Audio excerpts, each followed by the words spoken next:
controller stood on the platform. On the horizon, a colossal engine emerged from the setting sun. Its black paint was shabby, and its puffs were deep and hoarse. It groaned to a halt, a line of trucks trailing behind. "Good evening," greeted the Fat Controller. "You're the replacement goods engine, I presume?" "That is correct, sir," replied the engine. "The regular diesel derailed in the yard. Wasn't keeping a proper lookout. But you know how self-importance gets in the way of some engines," he finished with a wink. "Indeed I do," chuckled the Fat Controller knowingly. "What is your name?" "Dudley, sir. A pleasure to traverse your rails." "Very good, Dudley. Please proceed to the shed. You will be in good company with my engines."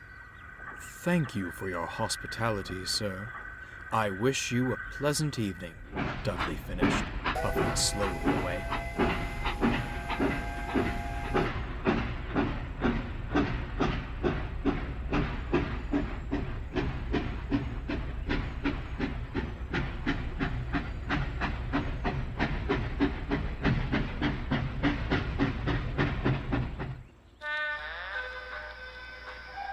The engines welcomed the newcomer warmly. Soon they were laughing and chatting like schoolchildren. "A pity my stay is but a temporary one," Dudley sighed. "You're blessed to have a controller who realizes your value. My days are numbered on the other railway." "A grim inevitability," shuddered Gordon. "Inevitable, my tender. We could change that," replied James. "Oh, I could never impose such a thing," insisted Dudley. "Besides," sighed Henry, "the Fat Controller's just purchased Oliver and— Ah! Here's our other new acquisition now!" Bear backed down next to Dudley. "Hello," he smiled. "I'm Bear. Lovely to meet you." "Mutual, I'm sure," Dudley responded, unenthusiastically. "Will you be staying long, or—" "I say," Dudley interrupted, ignoring Bear. "Rumor has it one of you recently rescued 2 failed diesels." "That was me!" Henry beamed with pride, and began telling the story. Bear was stunned. "He gave me the cold buffer too," sighed Boko. "Living on the other railway likely hasn't painted us diesels in the best light." "Aye," agreed Donald.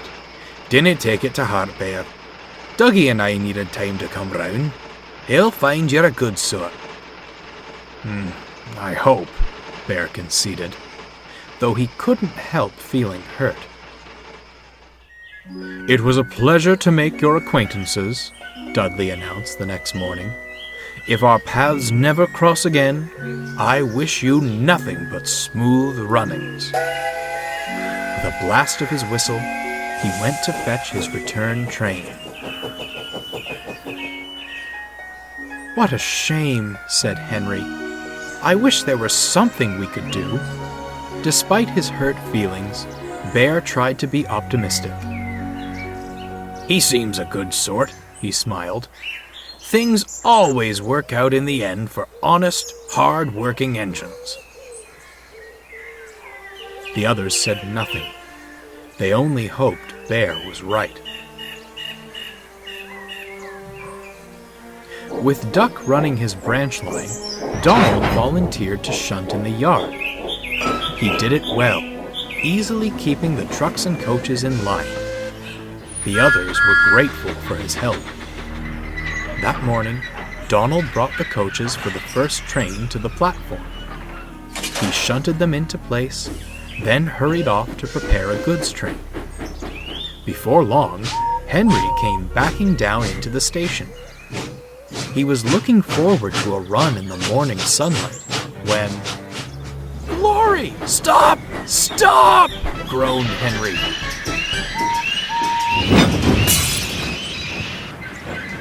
Henry's tender was derailed, resting crooked against the battered coaches.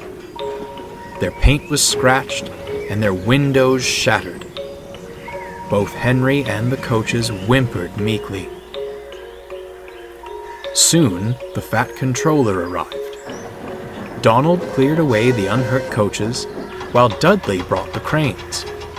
"How on earth did this happen?" demanded the fat controller. "Can I say, sir?" replied Donald. "Yon coaches were at the platform when I left them." "I see. Some defect in the brakes, no doubt. I'm afraid it means a trip to the works for you, Henry. This puts us in an awkward position." "I'm sorry, sir," frowned Henry. "Excuse me, sir," smiled Dudley. "May I offer my assistance? I won't exactly be busy if I return to the other railway. Surely my controller could spare me to make up for Henry's absence."